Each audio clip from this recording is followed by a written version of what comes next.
Is there a way we can balance our minds, our thoughts, with like trying to think positive amidst the reality of what we are going through, in this world that we are in right now, like amidst the insanity of what is happening globally. Now we're trying to balance our minds with our reality, just so we're being positive, even though there is so much going on around us. Mm-hmm. How Of do we course, balance? Yeah, there's a way. Run to your inner. Run away from the world. Run into your inner, and then cuddle you, and then give you a different perspective, and even give you explanation as to why all of that is happening. And by the time you are returning to the world, I hope when I say run to your inner, you know what I mean. I just wanted you to finish. I could ask, how do we run to him? What's the approach? Okay, maybe we're not there yet. The only thing you can do at this level is start to observe principle. When you observe principle enough, your inner will call you at some point. So when I said run to inner, what I had in mind was run to your private place. All right? Okay. Run to my own private place is to be a couch in my sitting room, in my bedroom. Okay? Couch in my bedroom with my book and my Bible on the side. I just take that book. I only make reference to the Bible occasionally just to confirm that, okay, this is what he's trying to say. Or it was majorly that book. And then I just read a paragraph and then, what's he saying there? What's he saying? Meditate on it. And in meditating on it, I'll just find myself getting replies. All right. And then there I'm cuddled and I'm, just like going back to your parents. Yeah, I'm just taught, like it's more a 5-year-old will come to you, sit on the floor, legs crossed, and just listening, and then, okay, okay, Dad, what about this? And then you explain, oh, now I know, okay, which means, and then that's how you are. So by the time you are living there and you are coming back into the world, you are coming back with confidence, with not even confidence, with understanding.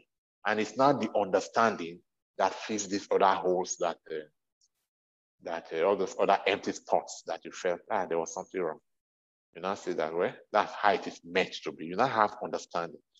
And when you have understanding, that friction of, it shouldn't be like this, it should be like this, that goes away. It's no longer friction. It's now balanced. Okay, I understand why it is like that. There is friction. There's difference between a wheel that is spinning and spinning one-sided.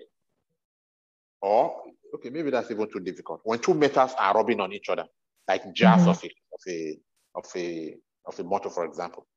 If they are not running, if they are not oiled, and they are not running at same speed, and then they are not key to each other, so that one will be running the other one, then there'll be friction. And instead of running smoothly, they'll be generating heat. They'll be generating heat, and even the metal, the body of the metal will be chopping off, will be emitting grains of metal. All of that is fear. That is worry. All of those heats, they are negative energies. All right? That's what worry is. And then sometimes even noise. Even like a blender or anything where there is something moving that is not connecting well with the partner that should move. You always have that. So that is how it is with life. Where all of those heats, those noise, those chopping off of metal or the plastic, the noise, the anxiety, the worry, the fear that we talked about. But when knowledge aligns them and faith greases them, puts oil in them, okay, and then they're not properly aligned, and then they are holding one another, each other firmly and just rolling, then there's no friction, no noise, no, everything is just smooth. That's what knowledge does for you. That's what understanding does for you. So this friction with the world about why is the world like this? Why is this like this? And all of that would fall in place and everything will become maybe not normal, but you have understanding as to why it's like that. And therefore, what you have understanding of is just, okay, no matter how bad the situation is, once you have understanding, if a child does something and you know that it's only a child, he didn't mean to do this thing, you just overlook it. And no matter how bad the situation is, you just understand it and then move on. So that is the understanding that brings you to a level where somebody shouts at you, instead of you shouting back, you are just calm. In the midst of storm, you are calm. I mean, people will react negatively to negative situation, but your understanding is deeper than that. You are either not reacting at all, or if you must react, you react in not such a negative. Yeah, as human being, you may not be able to react positively like the great teachers would, but you are calm in your approach because you know that this is just, your understanding tells you that it was meant to be like this anyway. It was not meant to be perfect. It was meant to be like this. And in any case, every darkness that comes your way is an opportunity for you to radiate the light that knowledge has put in you. So you rather see it as, okay, instead of shouting and making noise out of this situation and creating anxiety, maybe I can make a difference. Maybe it's an opportunity for me to make a difference. And then you attempt, where everybody's running or pointing fingers, you attempt to take responsibility. Because there's something inside of you that is, you can't do that if you don't have anything driving you on the inside. Yeah. You attempt to take responsibility. You may not succeed, you may fail, but that courage to say, is that the situation? Come, it's extra courage. There is the knowledge inside of this knowledge. You can't get that knowledge from this teaching. You get the knowledge when you connect with the source of knowledge by yourself. That is where you get it. All right, beautiful. All right. Now, just before we bring our meeting to a conclusion, could you just make us see the power of the mind? Make us understand it. So we see how we can actually use our mind to create, to bring down, to conceive a whole lot of things, especially how to use it positively. Please let us know all of this so people will know how exactly, to use this, to use their minds. Yeah, your mind is the gateway to all possibilities. The possibilities do not exist in you. The possibilities do not exist in the world. They exist in the spiritual. The way to connect to these infinite possibilities, this place of ideas, this place of knowledge, this place where the scene is made from, is through your mind, by your thoughts. So therefore, to manifest from that world into this world, you first of all have to, you need your mind to first of all go into that world and build things in the imagination. Build things in imagination. Okay.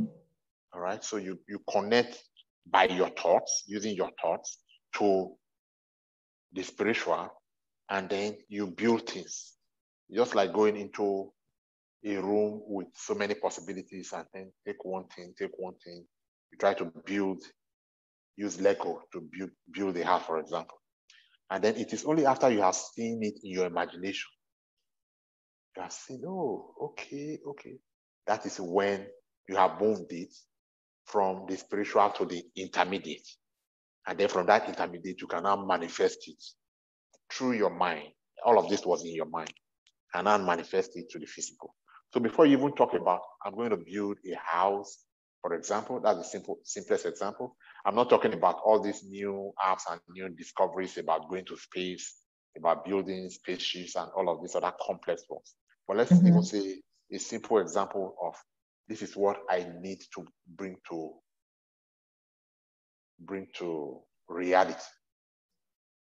So you need your mind to, first of all, make that imagination possible.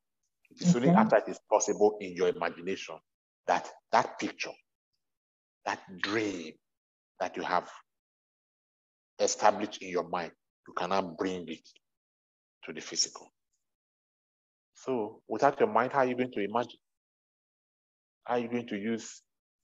Your mind is the gun for shooting your thoughts to the other side. So how are you going to use your thoughts? How are you going to use your thoughts to say, I want to form this thought, I'll send it forth. And because I'm sending for this kind of thought, what I'm saying is, this thought that you are going for, go and bring your like to me. How are you going to do that? That's the power of creation. That's the power of creation. So if I say, let there be light, let there be light. So I'm sending forth. I'm sending forth the thought about the light that I want to create. And then I can imagine. All right? Which comes first now? So first of all, the imagination of, okay, this is what I want.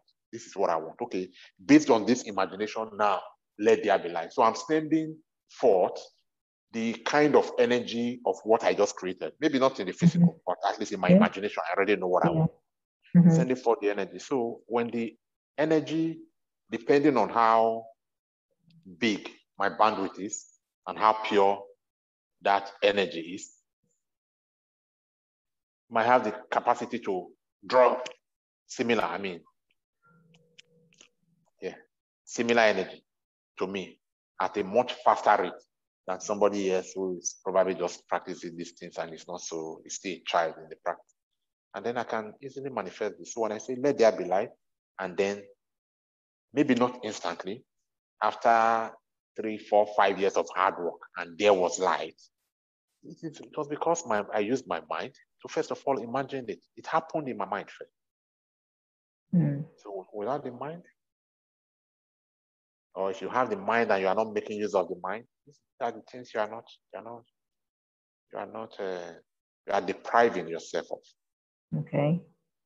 These are the limitations that one is bringing on himself without the mind. So what you end up doing is that you are always serving and you are slaves to people who are in control of their mind and are utilizing their minds to the best of their ability. Those people who have no control of their mind would always end up being robots and slaves to the people that are in control of their mind, because it is only with the power of the mind that you can create. And what is word without creation? And in this world now, where with artificial intelligence, Internet of Things, machine learning, and all kinds of cloud-based technological advancements. Yeah. Well, would I have we already have them, it's no longer for the future, self-driven cars.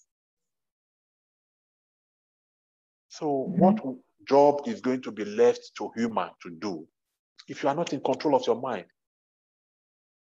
In another 30 years, all the jobs that we know now, most of them will no longer exist. It will be new sets of jobs. So where is the creativity that is going to create this new set of jobs? Because in any case, we'll never run out of jobs. The place where these jobs and these ideas and this knowledge is coming from, there's still so much, it's infinite intelligence. The knowledge there, you know the meaning of infinite? It cannot be exhausted. Yeah. Cannot be exhausted. Not how many trillion people do we have? We're not even up to 1 trillion. We're still like 7 billion.